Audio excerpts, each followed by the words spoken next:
O assunto de hoje é energia eólica, tá? Então é a energia contida no movimento das massas de ar na atmosfera. Só de maneira introdutória, novamente essa energia, a energia eólica, também é uma energia que é derivada da energia solar, tá? Porque a incidência dos raios solares sobre a linha do Equador, principalmente, causa um aquecimento das massas de ar e um deslocamento delas em direção, circulando ali em direção aos polos, tá? E o ar frio dos polos acaba voltando para poder ocupar essa massa que aqueceu e subiu para a atmosfera, subiu para a parte mais alta da atmosfera. Então isso causa um movimento das massas de ar, né? E esse movimento, essa massa de ar em movimento tem energia cinética. Essa energia cinética pode ser usada para virar turbinas e as pás das turbinas eólicas. Tá? É lógico que o princípio do deslocamento das massas de ar não é tão simples assim, mas basicamente é isso. O aquecimento solar faz com que as massas se tornem menos densas e se elevem na atmosfera, tá? Fazendo com que as massas mais frias venham ocupar o lugar dessas massas que ascenderam e, e aí causa um movimento da massa de ar em relação à porção de terra. Agora, também existe o movimento das massas, um movimento relativo em relação à Terra por causa do movimento de rotação, né? Também causa movimentos. Esse fenômeno todo tem várias variáveis, né? Esse deslocamento da massa de ar tem várias variáveis e modelos mais simplificados foram desenvolvidos para poder calcular o quanto de energia tem contido nessas massas de ar. O aproveitamento dessas massas de ar, da energia contida nessas massas de ar, é feito através dos aerogeradores, né? Hoje o mais comum deles são esses que estão apresentados aí, são os aerogeradores de 3 pás, né? De alturas elevadas, né? De 50, 100 metros de altura, tá? Que podem ser instalados aí tanto na terra quanto no mar, né? Tanto onshore ou offshore, tá? Na terra ou no mar. As instalações no mar são um pouco mais dispendiosas, mas causam menos impacto no ambiente. O impacto, na maior parte das vezes, é um impacto visual, tá? O impacto ambiental, se for colocado, por exemplo, no caminho de aves migratórias, tal, pode causar, mas o número de casos de incidência, de acidentes aí com pássaros que bateram nas hélices, é muito pequeno por ano, não chega a ser dois pássaros por ano por gerador eólico. Tá? Então é relativamente pequeno, mas tem que ser estudado aí as rotas migratórias das aves para que isso não ocorra. Além disso, tem ruído também, que também pode causar um impacto ambiental. Mas depois a gente vai ver mais detalhadamente isso aí. Bom, historicamente, a energia eólica está sendo usada já há muito tempo, já há mais de 3.000 anos. Tá? No primeiro milênio, ela se espalhou por toda a Europa, lá na região onde é a Europa hoje e tal, toda a região habitada lá, e a utilização dela era mais voltada para moagem e bombeamento de água, né, entre outros. Então a maior parte das aplicações eram de moagem de grãos e bombeamento de água. Na Holanda, no final do século XVIII, estima-se que tinha-se 20 mil cataventos desses, né, instalados. Isso no final do século XVIII. Tá? Só que também no final do século XVIII já começou o declínio dessa utilização, porque como era utilizada mais para bombeamento e para moagem, já começou o declínio porque nesse século já começou a Revolução Industrial, tá? E com a introdução das máquinas a vapor, que trouxeram um grande ganho, né? E muito menores em porte, em tamanho, tá? Do que um catavento imenso como esses que tinham até então. Só que então houve um declínio aí da utilização dos cataventos aí, dos aproveitadores de energia cinética das massas de ar. E depois, nos últimos 30 anos, houve agora um incentivo, né, por parte dos governos, né, um incentivo para pesquisa, um fomento no desenvolvimento das pesquisas, né, e com isso houve uma grande evolução tecnológica, né, no uso dos geradores eólicos, né. Então, agora essas turbinas são usadas como aerogeradores de energia elétrica. Tá? Então, houve uma grande revolução, tanto dos materiais quanto do desenvolvimento tecnológico aplicado nos geradores, nas engrenagens, no tipo de movimentação dos geradores, principalmente nas pás. Né? Os materiais que são construídos hoje são muito melhores, muito mais leves, então suportam aí, dimensões muito maiores do que se fossem feitos de madeira, aço ou alumínio. Tá? Então, colocando isso numa escala de tempo, né, a gente tem lá o desenvolvimento dos moinhos e cataventos lá no século que se deu muito grandemente, se espalhou muito grandemente aí no século XI, logo depois das Cruzadas. Aí depois, entre os séculos XVII e século XVIII, se espalhou por toda a Europa, principalmente pela Holanda, né, usando bombeamento de água e tal, né, e moagem de grãos. E aí teve o declínio aí com a Revolução Industrial. Aí depois de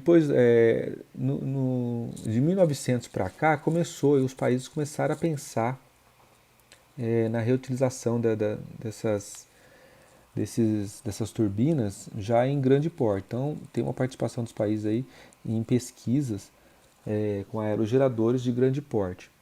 Isso se intensificou depois da crise do petróleo, né, de 1970, né, o choque do petróleo.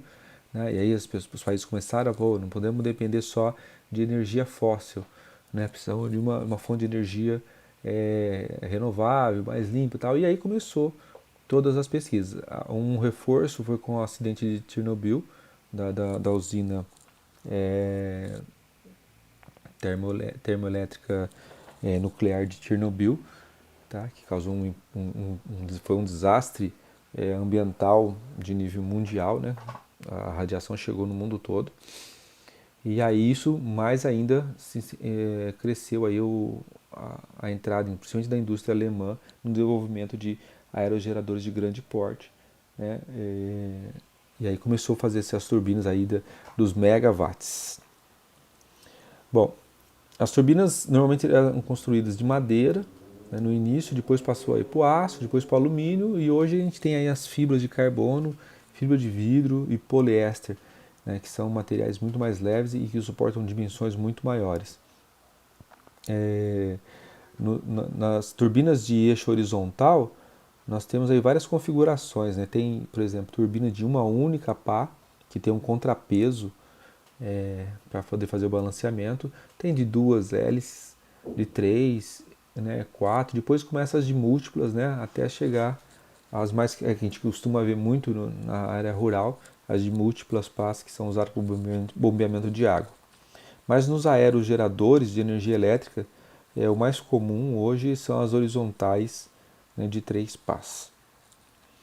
Olhando mais atentamente um aerogerador, né, vamos abrir um pouco mais, de forma geral, a gente tem lá uma base, onde é feita, uma base de concreto, onde é feita para fazer a estrutura de sustentação da torre. Tá? No pé da torre é colocada uma caixa de conexão com a rede. Normalmente os aerogeradores de grande porte são conectados à rede elétrica, são on-grid, tá? São conectados à rede elétrica. Depois nós temos a torre. Aí na torre tem um sistema de posicionamento, porque todo esse aerogerador ele pode girar para buscar a melhor posição em relação ao vento. Tá? E dentro dele, aí você tem lá o gerador, tá? A caixa de controle, né? Todo o controle do sistema, a caixa de engrenagens, o freio, né? E depois na ponta aí do aerogerador você tem as pás, tá? E o mecanismo de ajuste do ataque das pás. Que também as pás não são fixas, elas giram em torno do eixo longitudinal delas. Tá? Dentro da caixa do aerogerador, olhando um pouco mais a fundo, nós temos lá a carenagem dianteira, né, que faz aí para evitar o atrito com o ar, né? Aí depois você tem o acoplamento principal, que faz o acoplamento do eixo de baixa rotação, porque as pás giram em baixa rotação, com a caixa de engrenagem, tá? Que aí vai multiplicar essa rotação em alta rotação, tá? E depois você tem a junção com a ponta do eixo do gerador de energia elétrica. Você tem um sistema de orientação, né, para colocar as pás sempre de frente com o vento, na melhor posição. Então, todo o sistema gira em torno do eixo da torre. Você tem um sistema de freio, tá? E depois, junto ao gerador, você tem lá o painel de controle, tá? Você tem também um anemômetro para buscar a melhor direção do vento e um para-raio, né, para proteger aí como são torres elevadas hoje de grande potência, e ela se torna um para-raio natural, né? Então precisa ter um condutor para-raio aí para que, com a descarga de atmosfera não cause estragos no aerogerador. Nós temos também turbinas de eixo vertical, né? E tem os três principais tipos, a Savonius, né, que é do tipo A aqui, que na verdade é um tubo, né, cortado ao meio, vamos dizer assim, e colocado metade de cada lado, tá? Depois tem o Darius, que é uma pá vertical, né? Ela é torcida no eixo dela para melhor aproveitamento. Depois tem os rotores do tipo H, tá? Que é uma mistura aí dos dois aí. Tem uma figura aqui que mostra os três, né? Esse do meio tem grandes dimensões, tá? Mas a tendência é ficar mais com os aerogeradores do tipo horizontal. Bom, se a gente colocar na linha do tempo aqui, a evolução, né, como eu disse para vocês, nos últimos 30 anos, isso evoluiu muito, né, depois da crise do petróleo e tudo mais. Mas a gente tinha lá em 1980, a máxima dimensão do rotor, né, era de 20 metros, uma potência de 50 kW. E aí, com o passar dos anos, nós chegamos aí hoje, em 2020, aí, com geradores aí de 50, até 50 megawatts. Né? Aqui está em 2010 de 10 megawatts, mas já temos aí geradores de até de 50. E o diâmetro aumentou muito, o diâmetro já chegou a 140 metros de diâmetro do rotor, tá? Contando aí de ponta a ponta nas hélices. Tá? Como que funciona isso? Né? Como é que a gente aproveita essa energia da deslocamento da massa de ar? Então vamos lá. O vento tem a sua função ligada diretamente à altura. Tá? O vento é função da altura. Por quê? Porque a gente sabe que um fluido, quando escoa por um conduto, por que seja, né, por uma calha, a velocidade do fluido próximo à superfície é zero, porque a superfície está parada. Depois, conforme você vai subindo, um gradiente de velocidade vai crescendo, tá? Até chegar na velocidade limite. Tá? Então, uma forma de estimar a velocidade do vento num terreno seria com essa equação, né? A velocidade do vento é uma velocidade V0, que é a velocidade de uma altura conhecida. Então você tem lá, coloca um anemômetro, por exemplo, né? um tubo de pitot para medir a velocidade do vento naquele lugar. Tá? Vai ser numa altura, lógico que você não vai colocar isso na altura que vai instalar o aerogerador, na altura menor. E aí você tem uma velocidade conhecida, tá? E você tem uma altura conhecida. E aí você calcula, você pode fazer uma extrapolação aí para a altura desejada, pode fazer uma tabelinha para as várias alturas desejadas. Então o H é a altura desejada, pode ser várias, e V é a velocidade desejada, tá? E tudo isso é elevado a N, tá? E onde N é o fator de rugosidade do terreno, tá? Então esse N varia aí desde ponto 10 até ponto 32 aí, né, num resumo da tabela de rugosidade. Então, em terrenos onde você tem sem vegetação, o N é ponto 10. Em terrenos você tem uma zona urbana sem edifícios altos, é de ponto 32. Tá? Então, tudo isso interfere. Então, o tipo do terreno interfere na velocidade dos ventos, né? E essa interferência vai diminuir conforme a altura vai aumentando. Tá? Bom, onde que a gente consegue os dados das velocidades da energia contida nas massas de ar? Já que isso acontece, é cíclico, né? Porque o aquecimento da massa de ar do aquecimento solar tá, causa esse deslocamento das massas. Então, quer dizer, isso se repete todo ano. Então, tem uma média desse deslocamento das massas de ar anual. Né? Então, tem vários aí estudos e atlas com esse trabalho já pronto. Tá? Então, as fontes de dados eólicos são, primeiro, o Atlas de Potencial Eólico, no caso brasileiro, que é um trabalho de mapeamento dos recursos eólicos brasileiro, elaborado em 2001 pela empresa Camargo Schubert Engenharia Eólica, em coordenação da CEPEL. Então você tem lá, eles publicaram essa carta, né, esse Atlas, você pode consultar mês a mês como funciona. Então você tem lá, além como funciona mês a mês, você tem também por altura, tá? Velocidade dos ventos por altura. Tá? Desde alturas baixas até alturas mais altas, alturas próximas ao limite da atmosfera. Você também pode. Aí todo esse trabalho como é que fala, consolidado por uma base de dados de consulta lá no Centro de Referência para Energia Solar e Eólica, né, do Sérgio Brito, e você pode colocar lá as coordenadas, tá? Então tem o site aqui da Cresesp. Você pode colocar as coordenadas do lugar que você quer consultar e buscar. Ele já te traz aí os valores de energia contida na massa de ar por metro quadrado. Tá? Watts por metro quadrado. Igual da energia solar. Outras fontes de dados, essa aqui eu acho muito interessante e é global, tá?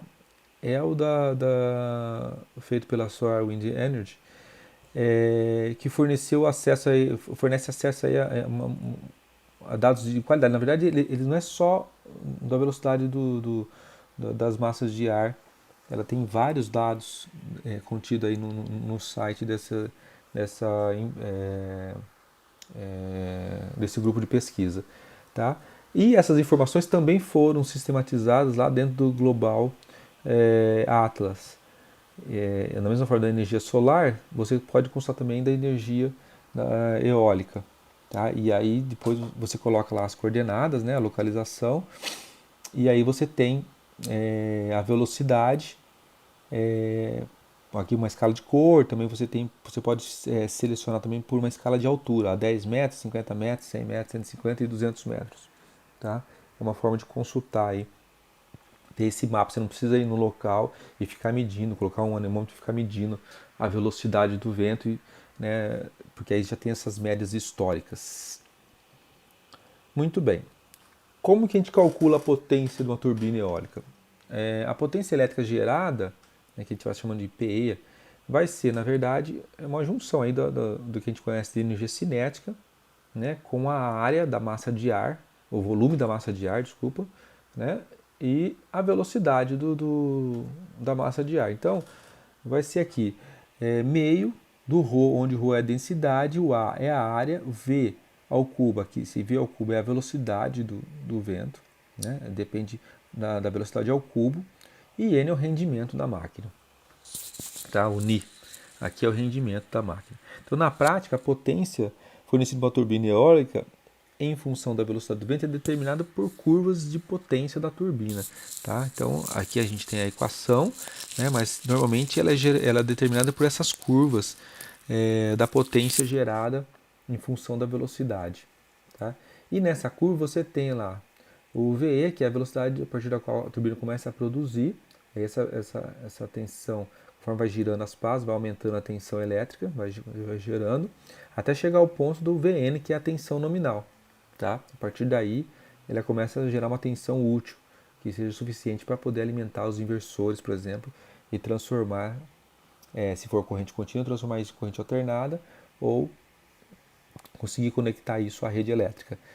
E aí, pois isso se mantém aí por uma certa quantidade de velocidade, né? O gerador tem como ajustar isso, até uma velocidade de corte, né? Que é onde as velocidades do vento começam a se tornar críticas, né, para a estrutura. Então é melhor parar as pás. Então eu falei para vocês que as pás ela tem ajuste de ataque, né? Então você consegue colocar ela exatamente perpendicular ao vento, de tal forma que o vento passe por ela sem fazer com que a pá cause movimento no gerador. Tá? Isso alivia a estrutura, no caso quando você tem velocidades de ventos muito altas. Tá? Então existe aí uma velocidade de corte. Muito bem. Existe um índice, um indicador que chama de fator de capacidade. Tá? O fator de capacidade ele vai levar em consideração a energia gerada no ano, tá? A potência da turbina, vezes o número de horas anuais que a turbina pode trabalhar. Tá? Então essa equaçãozinha aqui do UFC.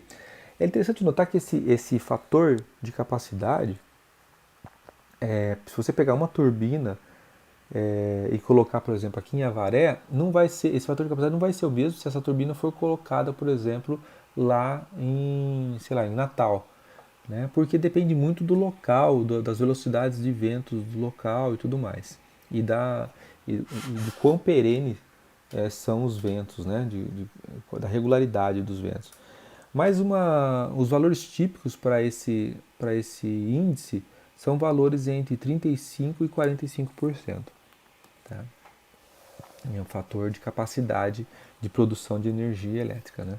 E ele é um dos critérios para a decisão da escolha de viabilidade técnica e econômica da usina. Quando vamos construir um parque eólico com várias turbinas para aproveitamento. Então, um dos critérios para poder comparar os lugares é o fator de capacidade.